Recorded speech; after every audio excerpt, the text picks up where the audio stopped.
Hello, नमस्कार, जय हिंद, वंदे मातरम, जय संविधान। दोस्तों आज के प्रश्न की श्रृंखला में आज का टॉप मोस्ट प्रश्न है, किस मामले में उच्चतम न्यायालय द्वारा भारत के संविधान की प्रस्तावना को संविधान के भाग के रूप में स्वीकार किया? तो बेरूबारी केस में, केशवानंद भारती केस में, गोलकनाथ केस में और शंकरी प्रसाद केस में।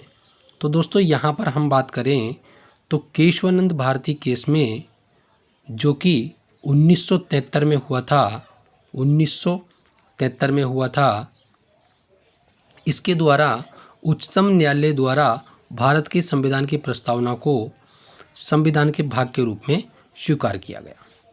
अब यहाँ पर और भी केस आए हैं तो इनके बारे में भी डिस्कस कर लेते हैं। बेरूबारी केस की बात करें दोस्तों तो ये 1960 का है।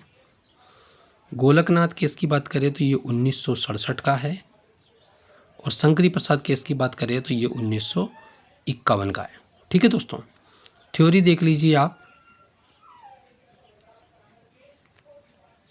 केशवानंद भारती बनाम केरल राज्य 1973 में दिए गए निर्णय में सर्वोच्च न्यायालय ने प्रस्तावना को संविधान का भाग बताया तथा संविधान का भाग होने के कारण ही संसद ने इसे 42वें संविधान संशोधन, जो कि 1976 में हुआ था, के द्वारा संशोधित किया तथा 3 शब्द जोड़े गए हैं, समाजवादी, पंथनिरपेक्ष और अखंडता, जो कि प्रस्तावना में जोड़े गए।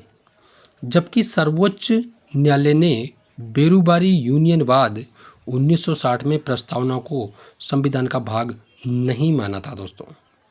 तो यहाँ पर किस में माना था और किस में नहीं माना था?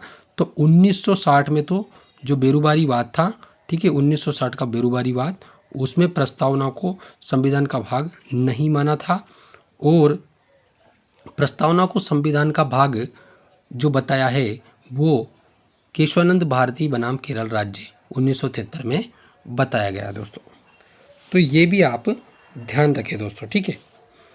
शंकरी प्रसाद केस की बात करें दोस्तों तो शंकरी प्रसाद केस जो 1951 में हुआ था, इसमें सुप्रीम कोर्ट ने संविधान में संशोधन के लिए संसद को पूर्ण शक्ति प्रदान करी थी दोस्तों। ये भी आप ध्यान रखें दोस्तों, ठीक है। और गोलकनाथवाद की बात करें तो संसद को संविधान को बदलने का अधिकार है या नहीं, ये गोलकनाथवाद में कहा गया था दोस्तों। तो ये था आज का टॉप मोस्ट प्रश्न। नेक्स्ट प्रश्न के साथ में कल फिर मिलेंगे, तब तक के लिए नमस्कार, धन्यवाद। चैनल को सब्सक्राइब करिए, शेयर करिए, बेल आइकन को प्रेस करिए ताकि आने वाले वीडियो का नोटिफिकेशन आपको तुरंत मिल सके। धन्यवाद दोस्तों।